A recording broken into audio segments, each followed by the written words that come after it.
I hear my silence talked of in every lane. The suppression of a cry is itself a cry of pain. There will never come a time when I will be able to resist my emotions.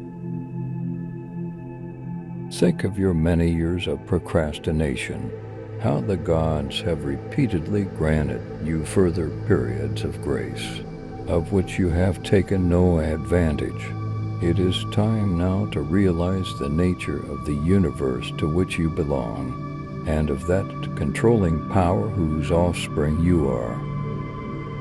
Tend to understand that your time has a limit set to it. Use it, then, to advance your enlightenment, or it will be gone and never in your power again.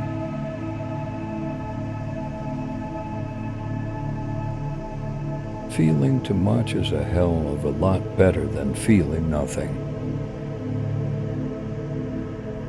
A Stoic is someone who transforms fear into prudence, pain into transformation, mistakes into initiation, and desire into undertaking.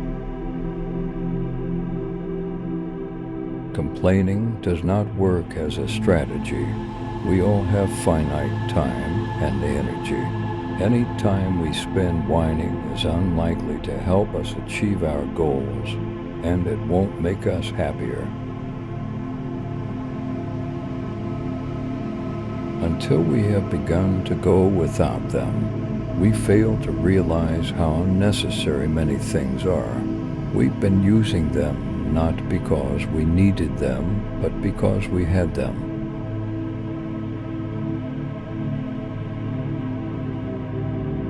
Warriors should suffer their pain silently. It is the power of the mind to be unconquerable. Never let the future disturb you. You will meet it, if you have to, with the same weapons of reason which today arm you against the present.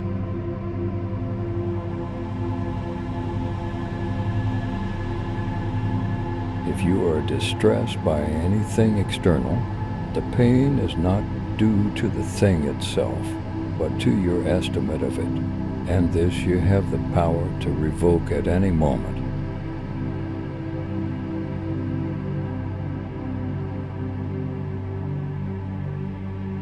It is not the man who has too little that is poor, but the one who hankers after more.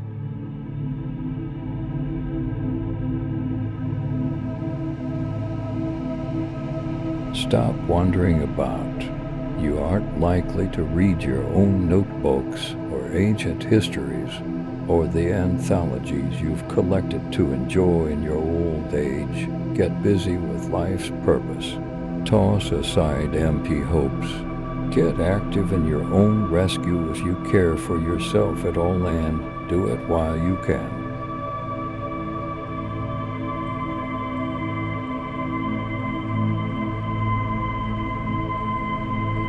Today I escaped anxiety, or no, I discarded it, because it was within me, in my own perceptions, not outside.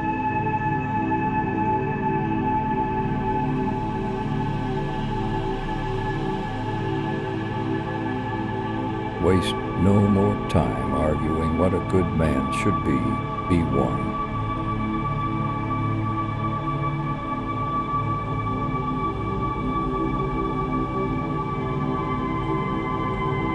If what you have seems insufficient to you, then though you possess the world, you will yet be miserable.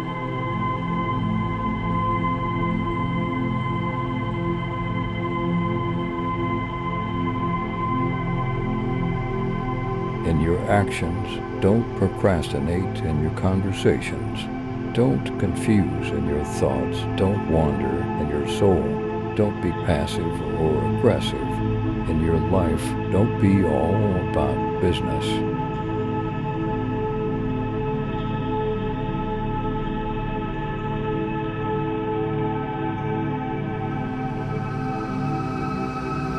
Some people avoid thinking deeply in public only because they are afraid of coming across as suicidal.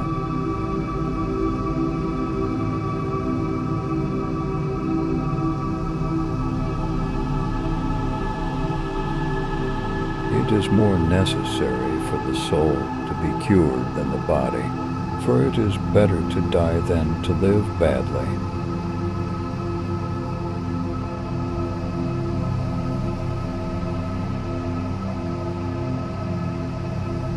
Remember that all we have is on loan from fortune, which can reclaim it without our permission, indeed, without even advance notice. Thus, we should love all our dear ones, but always with the thought that we have no promise that we may keep them forever, nay, no promise even that we may keep them.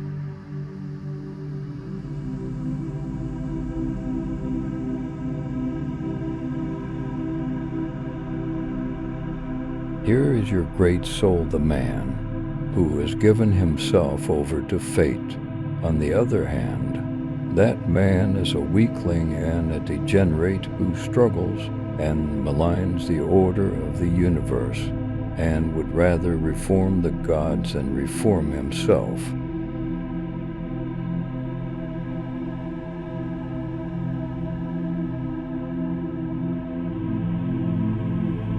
Philosophy does not promise to secure anything external for man. Otherwise, it would be admitting something that lies beyond its proper subject matter. For as the material of the carpenter is wood, and that of statuary bronze, so the subject matter of the art of living is each person's own life.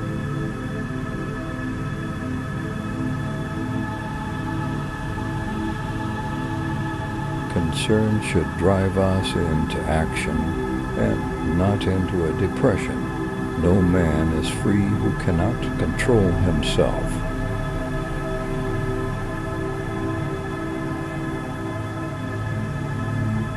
Nothing, to my way of thinking, is a better proof of a well-ordered mind than a man's ability to stop just where he is and pass some time in his own company.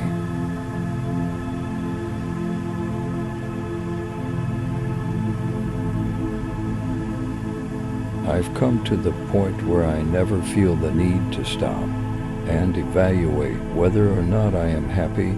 I'm just being, and without question, by default, it works.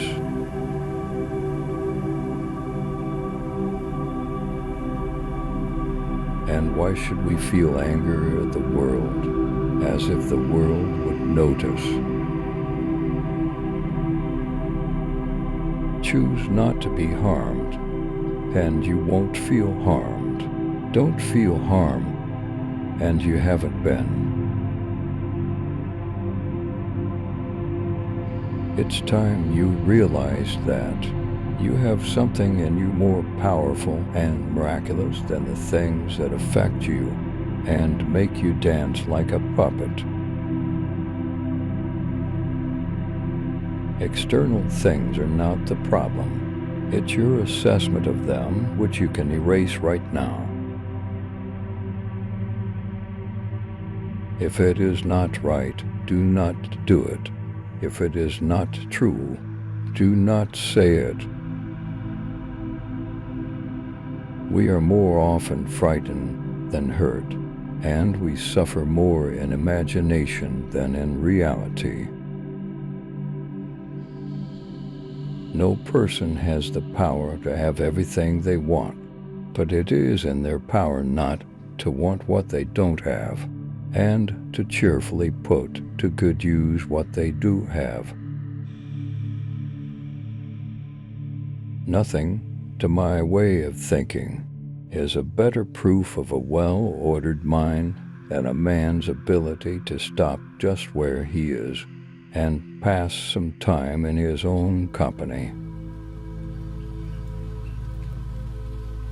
Life is very short and anxious for those who forget the past, neglect the present, and fear the future. I judge you unfortunate, because you have never lived through misfortune. You have passed through life without an opponent. No one can ever know what you are capable of, not even you. People are frugal in guarding their personal property, but as soon as it comes to squandering time, they are most wasteful of the one thing in which it is right to be stingy. How long are you going to wait before you demand the best for yourself?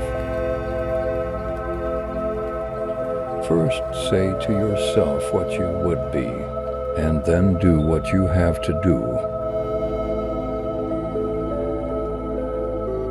Don't seek for everything to happen as you wish it would, but rather wish that everything happens as it actually will. Then your life will flow well. That's why the philosophers warn us not to be satisfied with mere learning, but to add practice and then training. For as time passes, we forget what we learned and end up doing the opposite, and hold opinions the opposite of what we should.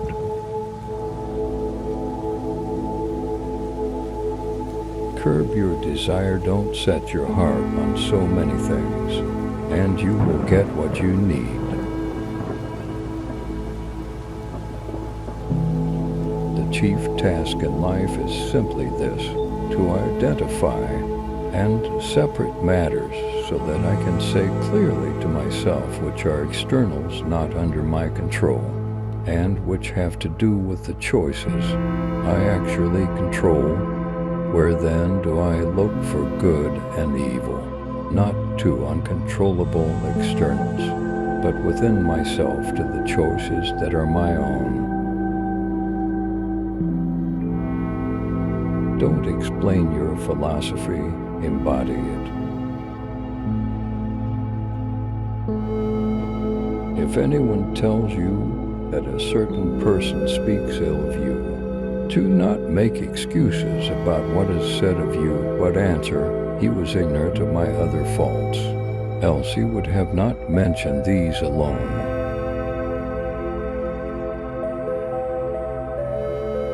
For in this case we are not to give credit to the many who say that none ought to be educated but the free, but rather to the philosophers who say that the well-educated alone are free. It is quite possible to be a good man without anyone realizing it. Don't be overheard complaining, not even to yourself. Forever seeking, forever moving forward to strive, to struggle. It is better to be despised for simplicity than to suffer agonies from everlasting pretense. Add nothing of your own from within, and that's an end of it. You can also commit injustice by doing nothing. Man, consider first what the matter is which you propose to do, then your own nature also, what it is able to bear. If you are a wrestler, look at your shoulders, your thighs, your loins, for different men are naturally formed for different things. If you are told that such an one speaks ill of you, make no defense against what was said, but answer, he surely knew not my other faults, else he would not have mentioned these only. The closest we can get to winning at life is to never give up. Do not underestimate the quiet and laid-back individuals, because displaying stoicism at certain times is a superpower. Speak the truth, and above all, claim the things you want, at least to yourself. The only way to know what lies ahead is by continuing onward. You are scared of dying, and tell me, is the kind of life you lead really any different from being dead? True happiness is to enjoy the present, without anxious dependence upon the future.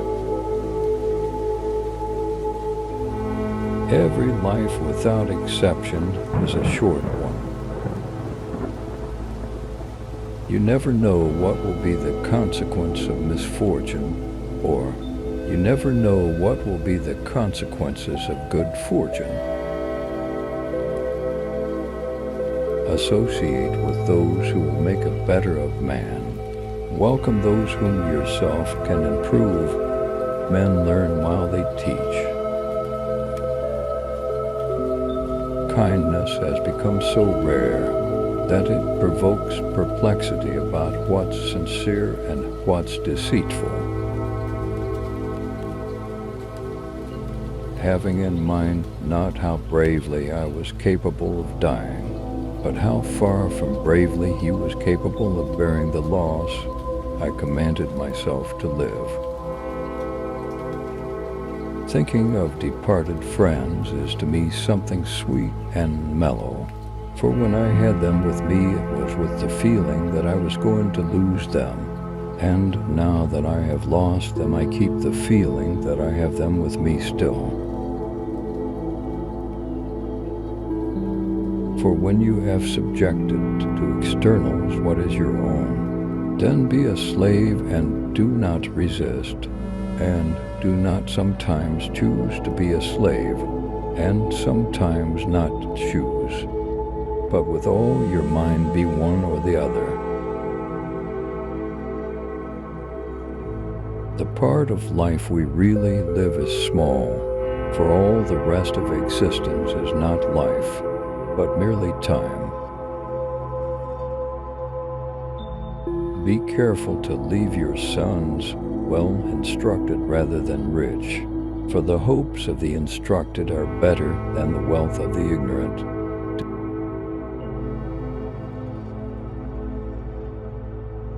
In life, our first job is this, to divide and distinguish things into two categories: externals that I cannot control, but the choices I make with regard to them I do control. Where will I find food and bad in me and my choices? Everywhere means nowhere. The most terrifying ghosts that haunt us are the ones of our dead dreams, especially if we were the murderers. Take pride in your courage, for it leads to difficult situations which, once overcome, leave you more than what you were before. Only in the most extreme of pressures does carbon become diamond. Don't let the force of an impression, when it first hits you, knock you off your feet. Just say to it, hold on a moment. Let me see who you are and what you represent. Let me put you to the test. Me, I'm a Stoic. Every time my eyes are opened, I am eager to see the world anew. I am acting on behalf of later generations.